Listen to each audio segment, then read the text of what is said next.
Rangers have just bought a new goalkeeper, just released a new kit, and just become the only Old Firm team with a manager. And yet, all I want to do still is talk about the season just past 2022-2023. But don't worry, this time it's a cheerier video. It's a more upbeat topic. I want to talk to you about the best Rangers goal of 2022-2023. Now, apparently you democratically, completely democratically, as long as you paid your MyGers membership and worked off the shortlist of 10 provided by the club, picked that goal, and it was Antonio Cholak's equaliser in the 2-2 draw in the first leg of the Champions League playoff round back at the beginning of the season. A momentous tie, a really vital goal on the night. PSV Eindhoven had taken the lead, and you have to remember this was an Ibrox, and obviously I was at the game, that is used to James Tavernier scoring the first goal of any European tie at Ibrox. Never mind Rangers taking the lead in these games since the post-Christmas run to Seville, and even the game against Union St-Gilloise, the second leg at Ibrox in the previous round of this season's Champions League qualifiers. It's Tav scores the first goal of the night. So not only had he failed to do that, but the opposition had scored, and a chance that this could really badly affect the mood, badly affect the team. And this was properly, we made a fourth kind of attempt really at getting into the Champions League group stages for the first time since the financial horrors of 2012. So it was fantastic that we managed to equalise just 3 minutes later.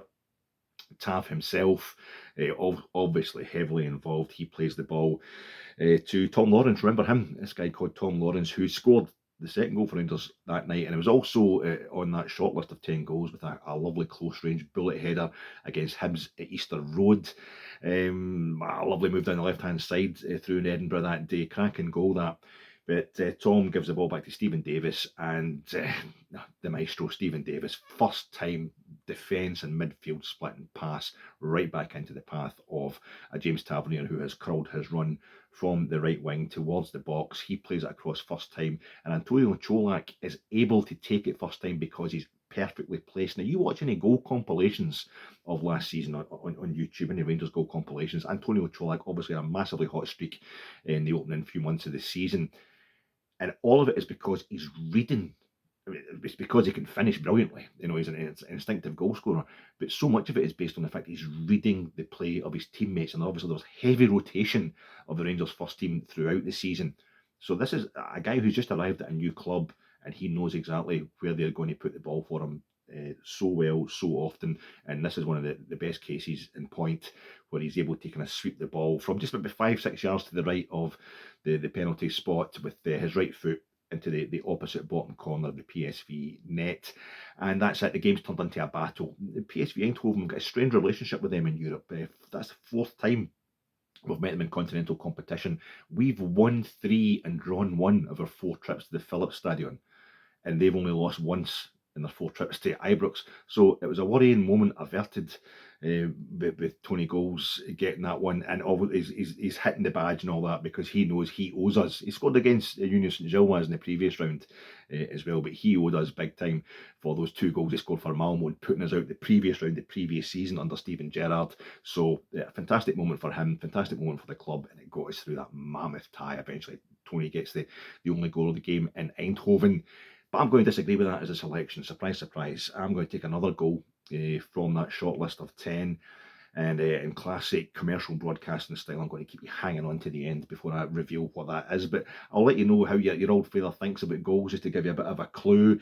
I feel as if goal of the month, goal of the season, goal of the tournament competition should be split into 2.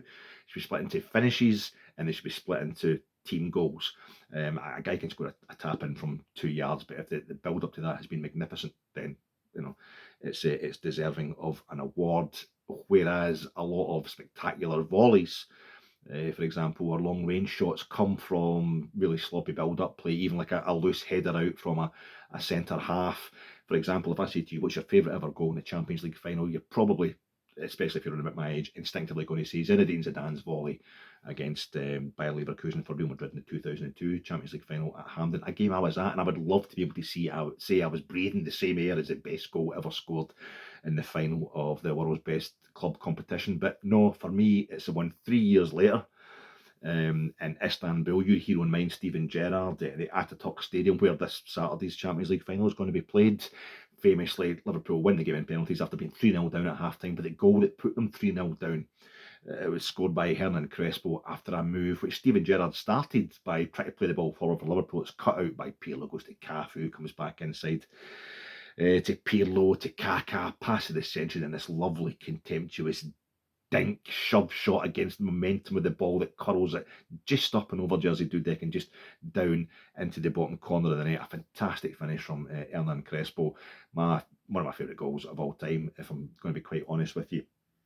Because for me, the goal that Zidane scores at Hampden, Santiago Solari plays a kind of decent ball up the wing, and Roberto Carlos has got to kind of try and make something of it because it's not a perfect ball. So he kind of hooks the ball blindly into the Bayer Leverkusen box. So it's actually a kind of poor build-up that requires Zinedine Zidane to pull off some acrobatics. And by the way, since then, I think Gareth Bale's overhead kick against Liverpool in the 2018 final in Kiev, albeit against a concussed goalkeeper, is actually a better finish anyway.